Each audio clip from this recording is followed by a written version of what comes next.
Namaste, Pranam, creators from all around the world. Today we have a very special live Law of Attraction manifestation hangout with a very special guest. Some of you may have seen, maybe around a month back now, I did a live interview with a very special influencer celebrity from India. And today, we've decided to have her on this platform here to speak all things manifestation and law of attraction.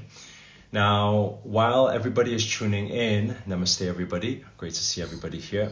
While everybody's tuning in, I'm going to wait for her, see if she's here yet, to tune in. And before I bring her on, I'd just like to say, very special guest, because I always say that success leaves clues, and it's very important for us when we want to learn more about manifestation, more about law of attraction, to learn from people who have actually manifested miracles in their lives. And this person I'm about to bring on not only was a winner of a beauty pageant, a very big beauty pageant, you'll hear the story in a moment, also a Bollywood star, somebody who's known to millions of people around the world. So I'm super excited to bring our guest on today to speak all things law of attraction and manifestation. So let me just bring her on. Two people. We have a lot of people tuned in from around the world. Let us know inside the comments where you guys have tuned in from. What city, what country? Hey, namaste. How are you? Very good, thank you. How are you? Good, so good to be here. It's nice to do another live hangout with you. Absolutely, pleasure's all mine. An absolute pleasure. And this time, I think I get to ask some questions. Absolutely, go for it. And I think it's really nice. And what I was saying just before is because we always say that success leaves clues, and I know you've manifested a lot of things in your life that a lot of people only dream of, the career, the lifestyle, all of that type of stuff and what it takes. And I know you're a big advocate when it comes to law of attraction manifestation. I think the first question I want to ask is, when it comes to law of attraction manifestation, do you think this was something that you, like for me personally, I went through my journey, I achieved some success, and I realized there was a manifestation and law of attraction thing that I was using later. Some people, they know it from the beginning and they're using it from the beginning. So I know you manifested winning beauty pageant. Was it 90? Yes. Which one was it? 90? Yeah, it was in 99. That's right. And that's worldwide. November 99. Miss India, huh? Miss India worldwide, yes. Very good, very good. And then also your whole Bollywood career and all the movies and modeling and everything you've done. So, you know, how was it for you growing up? Did you know that's what you wanted? Did you set that goal, or did it kind of accidentally happen, or what was it? Firstly, thank you so much for having me here today. I was really excited to be I am really excited to be on your live. To answer your question, I actually had a guru, a master, like a coach, a mentor. At that time, it was just a mentor, you know, who I would go to for acting coaching. And along with helping me with my Hindi syllables and certain voice modulation exercises, he revealed to me the power of visualization. And he taught me a technique where, in fact, he asked me to do a homework where he said, you count from 100 to 0 and you imagine you're going down steps. And I know from 10 to 0 would have been easy, and I wished it was 10 to 0, but he gave me this homework. He said, if you fall asleep, you lose. You have to be honest with me if you can go all the way to 0. And I tried day after day, and every other day I would fall asleep. Sometimes I'd fall asleep at 80, sometimes it was 60, so 100 backwards to 0, right? Mm-hmm. Until I actually started reaching 210. And I told him, I said, you know what? I finally managed. He's like, okay, so now I want you to have this visualization. And he gave me the whole process, you know, as to how to visualize. And I still didn't know the words law of attraction. I just knew creative visualization. And it Okay. grew from there on. My inquisitiveness grew, and I used it whenever I could. And very often, I would also get very complacent and forget about it, and And carry on and normally with life. what were you visualizing at that time then?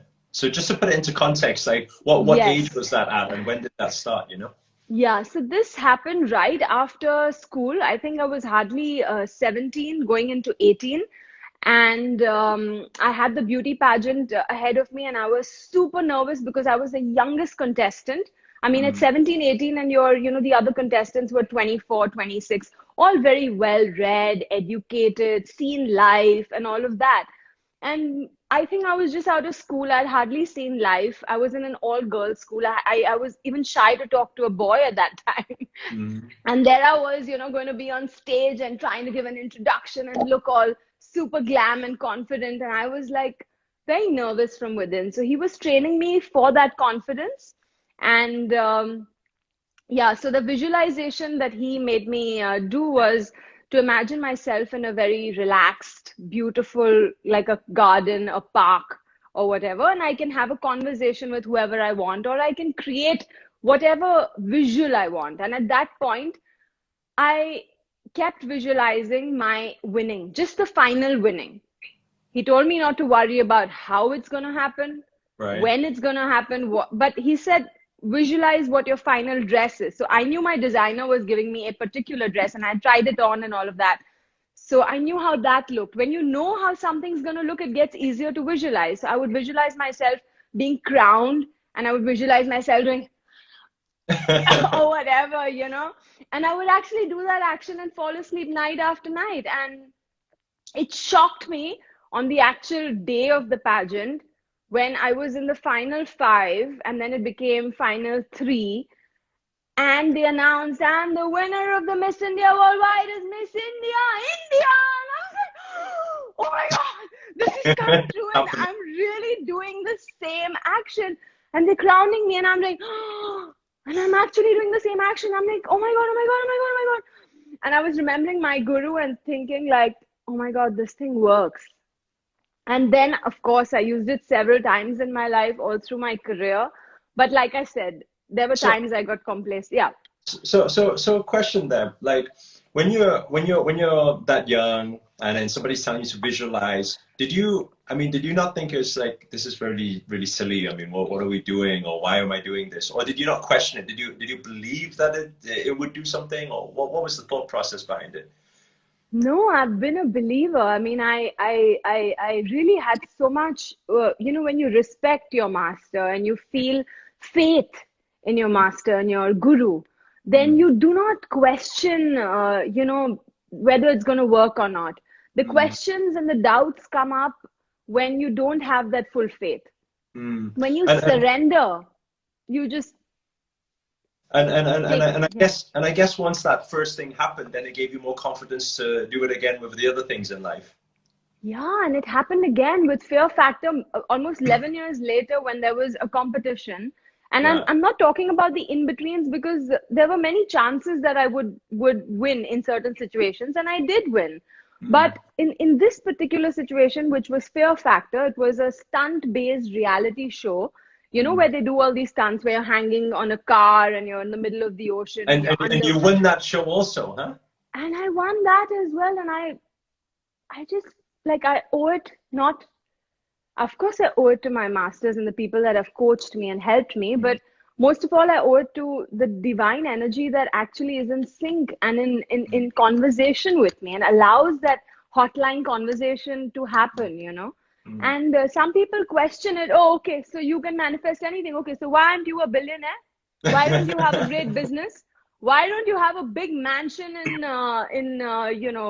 Hollywood or wherever? And I'm like, look, I'm living a life that I feel happy with, and I Mm. feel that I'm satisfied with. And Mm. if this is my idea of happy, I don't think anybody should question it, right? That's right. That's right. So yeah. That's right. And another thing as well that I want to touch on here is because A lot of people going into law of attraction, I get so many, especially the younger generations, who message me day after day saying, Master, how do I manifest good grades at school? How do I manifest a good career? How do I manifest $1 million? All of these different things. And I think that while visualization and these things are very important, and getting in the vibrational frequency, and these things are important, but I think that a lot of the time people miss out on the action that is involved and the challenges that are involved along the way. And people just think that, oh, right now I heard this story, I think that I'm going to do the same thing. I'm just going to visualize myself winning something, and then I win. But I think they miss out the action part in it. I mean, what is your take on it? Because I know to accomplish the things that you've accomplished in life, you must have gone through a lot of different challenges and situations. Yeah, so I would say there are four things that really, really come into play here. The first thing is razor sharp desire, right? So if you very clearly know what you want as your priority number one, I always believed that why can't I have it all? I told my recent coach, that I just don't want to get married to the right kind of guy, the right man in my life, but I also want a great career. He was like, whoa, okay. I understand you want both, but you have to choose what you want more and get that first. And for very long, I kept telling him, no, I just can't decide. I want both equally. So he said, no, Aarti, you need razor sharp desire. You need to be crystal clear about what you want, number one. And then number two can follow, but just let's focus on number one first. So the four things, according to me, that come into play here is razor sharp desire. Second, your knowledge about the power that connects you with the divine. Three, the courage to actually, go ahead and follow this entire principle of the law of attraction and all of that. And four is inspired action. The faith that it's going to work, and actually take that plunge and go ahead with the action towards whatever's inspiring you towards it. So I think without these four, I don't think it could work. And very often I've tried to just do visualization and, said, okay, let me not worry about the hows and the whens. It'll happen. It does not happen. You have to work towards it and work very sincerely towards it. It sounds like you have a lot of you knew very clearly exactly what you wanted, and you have that focus and that desire towards that thing. But along the way, did you face challenges of maybe even people who don't believe in you, people who say that, hey, be realistic, or people doubting you, or people even challenging you, or fighting, competing with you, and things like that? Honestly, Master, I've not been that focused. I've not been that sorted. I might come across like that today because of the challenges I've faced and come over. But the honest truth is, I'm as much an explorer, adventurer, traveler, trying to find my way. And I'm still learning. I still watch your videos, and I still follow so many great people online, out of which one of them is you. And I'm also looking for where to focus my energy and how to go about it. At no point I feel I know it all, and just because I've done it once or twice or thrice, it's going to happen again. So the first thing that I believe is that we're all learners, and spiritual arrogance is a very heavy burden indeed. So I would never say that, I know it all and I know where I'm going. Yes, along the way, like I was saying, every time I got complacent and I became very satisfied with where I am, what I've got, I would somehow forget about these powers that we have. These superhero powers that we watch in these sci-fi films, we have those powers too. It's just that it's not visible, and we don't have like wires coming out of our bodies and connecting to the divine, right? But, well, if I had a chance one day, I would make a movie on that and reveal this beautiful divine energy that we carry. It's interesting you say that, because right now, me and the team were planning some series, actually filming a series along those lines, to give an interpretation of what is happening. But I think that it's a tough thing, because you're talking about taking something that's infinite, an infinite energy that is divinity, and trying to communicate it with human beings using visuals that humans can understand, you know? And so we're doing an interpretation of it. So that'll be a very interesting project as well. That's great. I wish I could remotely help from where I am, but That'll be I very don't know nice. if that could happen. You're in Australia right now, huh? Yes, I'm in Perth, Western Mm. Australia. And you've been there for how long now? I've been here for over a year. Over a year. Okay. Yeah, Hmm. yeah, Your plans yeah. are now to stay there or what? I have no fixed plan actually as such, but the pandemic actually just shifted all our plans, and we had to, take the decision for what was best to do because I Hmm. got married very recently, and my husband, has work here and in Mumbai. But with the Hmm. pandemic being so bad in India, we had to decide where to be, and then I chose to be with him. I couldn't be with my parents and come visit him, so I chose to be with him and, visit them instead. And I Hmm. haven't seen them in over a year, but yeah, that's a Hmm. different thing. So recently, I've been speaking along the lines, and I've been sharing a lot with our community about becoming a person of influence, or becoming a leader, or becoming somebody who's in the spotlight or limelight, and not for the reason for fame. And this is the thing, because a lot of people think, oh no, I don't want to be famous, or I don't need to be famous. But it's more to do with the people who are in the limelight have the capacity and ability to be able to spread the message to millions of people around the world, just like you have millions of following online as well. When a message comes from you, it can impact so many more lives.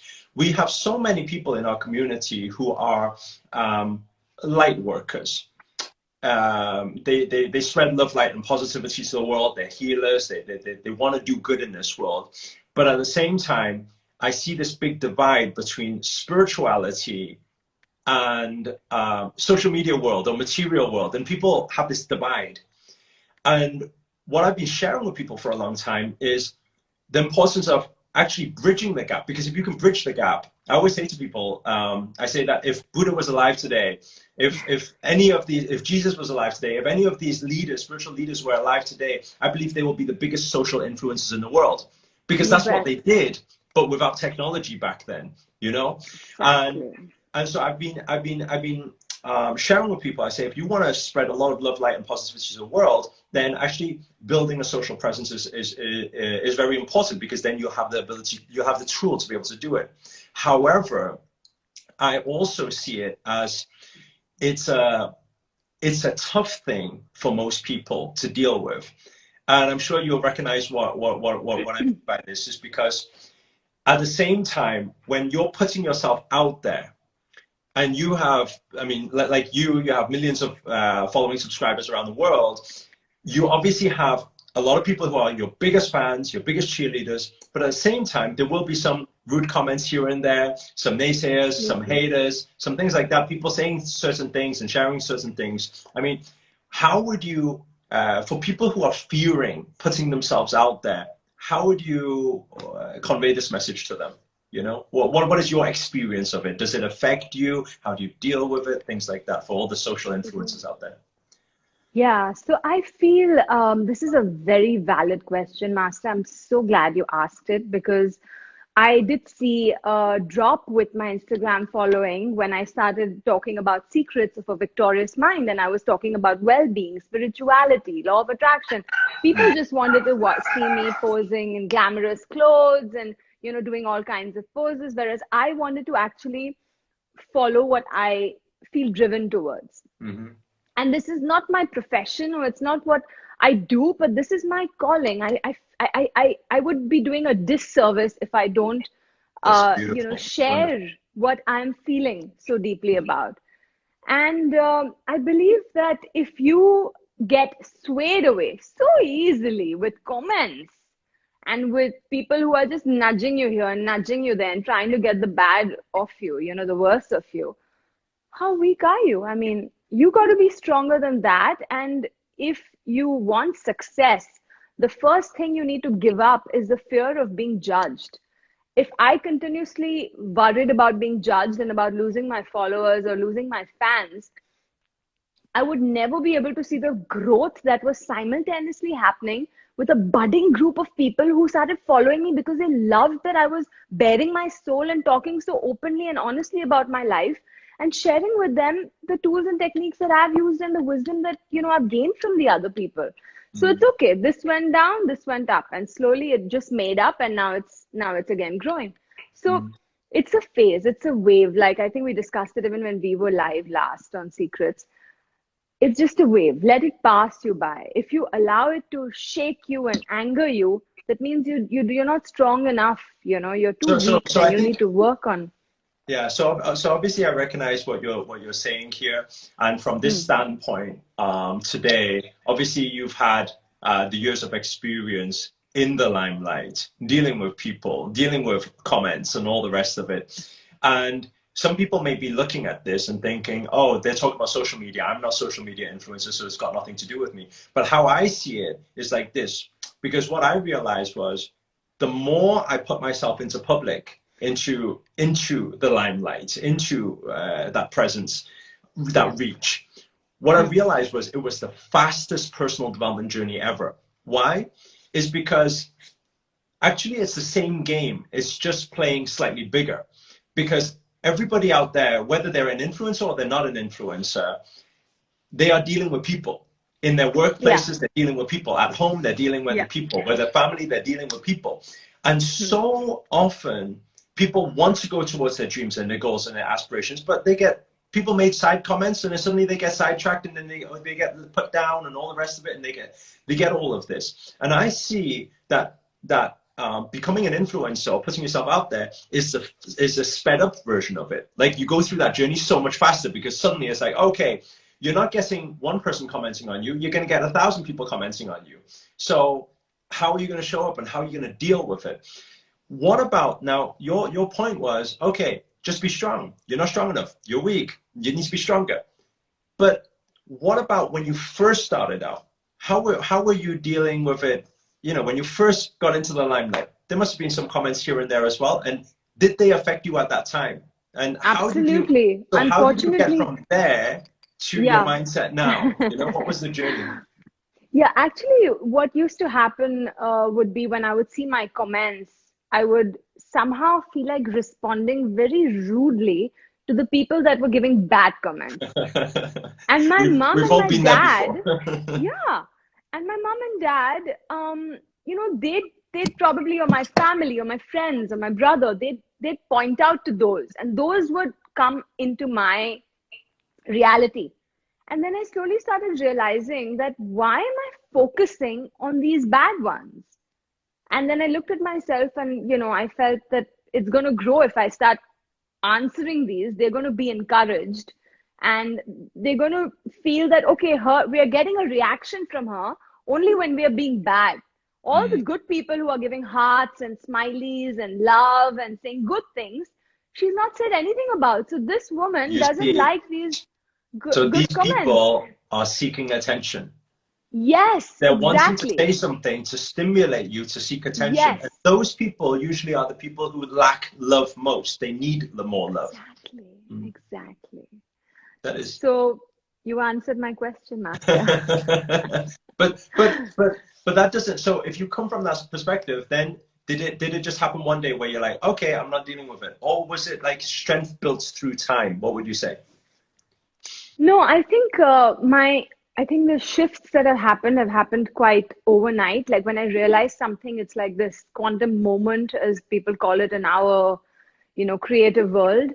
And I think at those times I've just shifted and I've just stopped and the focus just doesn't go. And as human beings, even today I feel like responding because I have such smart, tongue-in-cheek, very witty answers to give these sarcastic people or these mean people, but I just choose to refrain from it.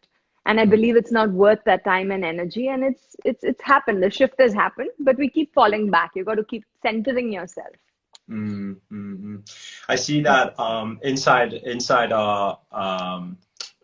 our comments going. I see a lot of positive messages. First of all, I want to say a big thank you to everybody who's giving so much love in this on this live and joining us here. And also thank you for all the people who have been getting the badges. Thank you, Vanilla. Thank you, Kushal. Thank you, Hilly. And thank you, Diane, is it? Thank you so much for all your support.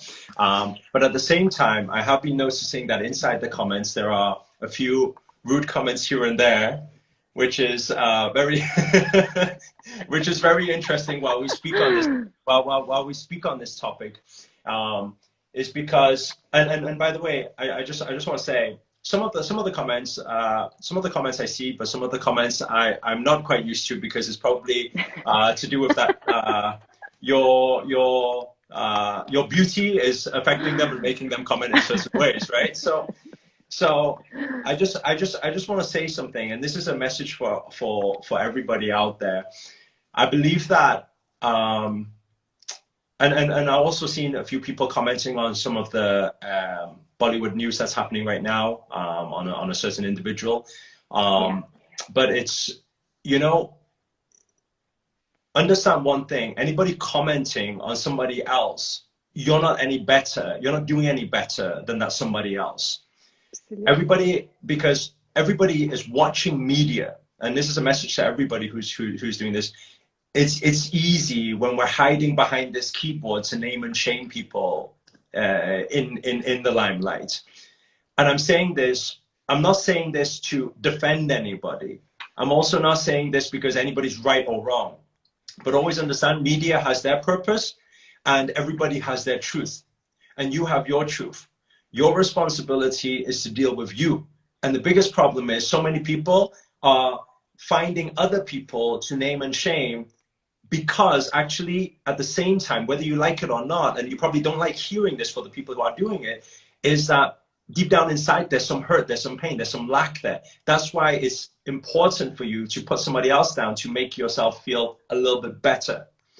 But understand something: if you focus on anything that's negative out there, there's this saying that says, if you have anything, if you don't have anything good to say, don't say anything at all. And the biggest problem is when it comes to manifestation, a lot of people, it doesn't matter if you see somebody who you said is a bad person or negative person or done wrong. If you put that bad message out there, actually you're diving into that vibrational frequency, and therefore you are manifesting that type of thing into your life. And I think that's a very, very important message for everybody to take on. That's why I don't believe that anybody's business is really our business. Our business is just our business. That's our responsibility to share our positivity on how we show up in this world. I also received a few messages and I replied to them. I was like, you don't know the whole story. Just because somebody sent it to you, don't send it to me, because I would only believe something if I knew the full picture, and this is definitely not the full picture.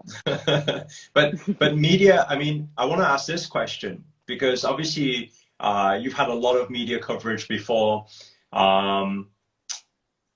When people talk about, you know, paparazzi, and people talk about how they put media work out there and things like that, how is it can be cruel sometimes, because it's because it's the negativity that draws attention, right? Absolutely. So did you have any challenging times? Was there any times through your journey where you felt like giving up or thinking, maybe this isn't the right journey for me, or I don't want to do this anymore? No, never giving up. I've always been quite a fighter and faced situations head on. Not that it's been easy. I mean, even during my reality show, I told myself I will lose trying, but I will not give up. Giving up is not something that I, would go for. But yeah, there have been a lot of bad things that have happened, and there have been very, very difficult situations where my whole family's been traumatized, not just me. And not just over 1 day or 2 days. It's happened over a period of years where we've not been able to get rid of a certain, stigma, a certain thing that has been said, wrongly portrayed in the newspaper by the media. And it's taken a long time. I've lost work because of that. And many, many things like that have happened. But the whole thing is, what doesn't break you makes you stronger, right? And so it sounds like you've been a very strong spirit throughout the whole journey then. I would like to believe that, Master. If I was to ask you, what in your journey so far, in your career, what do you feel is the biggest challenge you've ever faced?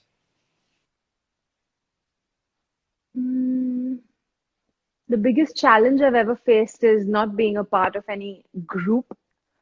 This groupism thing that has been there with every career, you have to be in the clique, in the certain group of cool people. But if you're not, then it's difficult for you to climb the ladder. Otherwise, it gets a bit easier. It's like it gives you the wind, right? Okay. So I come from a non-filmy background, which is not to do with the film industry. I think that has been a challenge, and that is saying it very, very lightly. Mm. Mm. Mm. Nothing more wants to be said there. Very interesting. Mm. Yeah, but that's a big challenge. I mean, it gets easier when you have, I mean, I have friends and all of that, but I've never really had the kind of inclination or time to really, be a part and keep giving that time to a group. I like doing my work. I enjoy my work. It's bliss for me. But then I like to unwind and be with my family and be in my own zone. I can't constantly be acting. Mm. I like being real. I like being grounded. I like just doing normal things. And I like that simplicity. I can't just constantly be living that high life, and it doesn't give me that bliss. It Mm. just looks really cool from the outside. But what's the point of people looking at me and saying, oh wow? I also have to feel oh wow, right? And that oh wow comes to me with my, simple life. Mm, mm. So, what I'm observing around the world right now, I mean, the whole world through this whole pandemic and lockdown and everything that's been going on, the whole universe is going through a big spiritual, conscious shift right now. And what I'm also observing is a lot of influencers and celebrities are actually moving through this conscious shift as well. That's why a lot of them are starting to speak more spiritual language out to their fans and following, which is a very important time, especially to help people around the world. Um, and I see you obviously making this bridge right now, and then saying, okay, I have this fan base, I have this family, this tribe, and how can I share a positive message to everybody and empower people, which is beautiful what you're doing. Um, Thank you. what do you feel is next for you? What is Uh, next on the whole manifestation list? What is next in life? What's the next part of your journey? well, I want to, the couple of things on the list, but I'm actually a little superstitious about this. I don't like to talk about things until they're actually happening and I'm ready to announce them.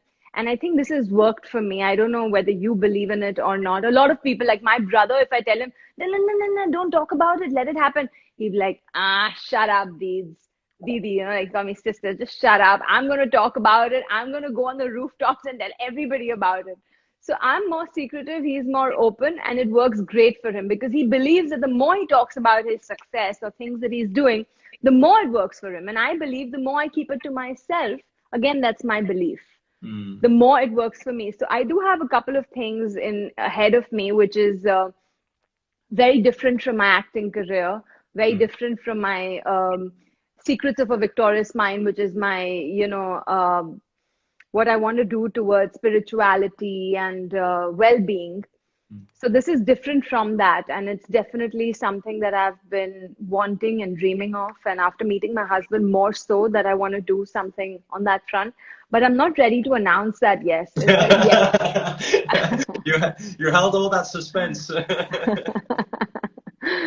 Yeah, because it's not time yet. It's very, very nascent right now. It's very new. It's still being built and all of that. But I can tell you what I'm currently doing. So I started this chat, Secrets of a Victorious Mind, and I plan to, have a platform where I invite people to join my programs and teach them. And my flagship program is ready now. It's called The Perfect Soulmate, which Beautiful. is for single people who are struggling to find love, and not just love, actually, their ideal soulmate, their I mean, you can call it life partner or whatever. But the program's called My Perfect Soulmate, where, I help people through video tutorials actually reach that frequency, because I struggled a lot to find my Mr. Perfect. It took a very long time. And different That's modalities that I beautiful. I did. think Yeah, I think in our private chat we can talk more about that. Is because obviously sure. we're an education platform, and so we have a lot of people who would like to join a program like that. So we can speak more about That's collaborating great. there. Absolutely. I'd love that, Master. That'd be excellent. Beautiful. So just to finish up and wrap up, I just want to say, first of all, thank you for everybody who's tuned in on this show today so far. I want to also say a big thank you to everybody who's been getting the badges. Thank you, Mark. Thank you, Olivia. Thank you, Malukana, is it? Thank you all for all your support. And Shweta is keep asking us to say her name, so here you go, Shweta. Namaste. And finally, just to finish off, Aarti, if you could maybe share with people, I mean, this is kind of bridging off what we were speaking about during the last live we had on your channel, is while people are going through all of this, while we're coming out of this lockdown and pandemic and everything, all this chaos and struggles and challenges that's happening around the world, what would be your encouragement? What would be your lines? How should people look at everything that's happening, all the challenges they're facing? How should they deal with it? What would be your advice on that? How should they deal with the current challenges? You're talking related to the pandemic, or like what I mean, kind of? there's people who are, whether they've lost family members, there's people whether they are still currently sick, there's people who have lost their jobs. They're basically in this negative vibe right now with challenges happening. What would be your advice to people like that? How should they, what type of outlook should they take during these challenging times? I feel that these challenges come to teach us lessons that we would have not otherwise learned, and allow these, stumbling blocks to actually become stepping stones in your life, and let your wounds actually become your wisdom and take you forward. So only if you allow these hurdles to teach you, and you don't hold on to that resentment as to why me and now what, and if you don't break out of that, you're never going to be able to actually use that to your advantage. So whatever it might be, I think stop focusing on that and start focusing on what you actually want to do next in life, and slowly you will start leaving that behind, because if you keep focusing on that, you won't be able to move forward. Very simply said. Yeah. Beautiful. That's what When I you can focus say. on expands, so everybody focus on the love, light, and positivity, and you'll attract more of that into your life. You magnify what you magnetize. You magnetize what you magnify. What you focus on will expand. Exactly. Very good. Thank you so much, Aarti, for your time, and I look forward Thank you to so much. with you soon. My Thank you. pleasure. Absolutely. Take care. Thank Good you. luck. Thank you, everybody. Love you all. Bye-bye. And thank you everybody who's tuned in to today's live session. Just want to say I will be running a live satsang, which will be starting in around 45 minutes time. So if you guys are around, you can make sure to join us on there. It's going to be on a Zoom call, so we will be able to connect with each other face to face. And there's probably going to be around 500 to 1,000 people there, and we're going to do a very powerful meditation. Today is a very auspicious day where we are sending our gratitude, our thanks to our gurus, our teachers. So we're going to be doing a very powerful meditation as well today. So if you want to join that satsang, make sure to, you'll be able to find it on my YouTube. If you go to the YouTube and inside the community post, you'll be able to see I made a post on it just a couple of days ago, and then you can click the link and join the satsang there. Other than that, I look forward to seeing you all very soon. I'm sending my love and prayers for all of you on this powerful and auspicious day. Namaste. Pranam.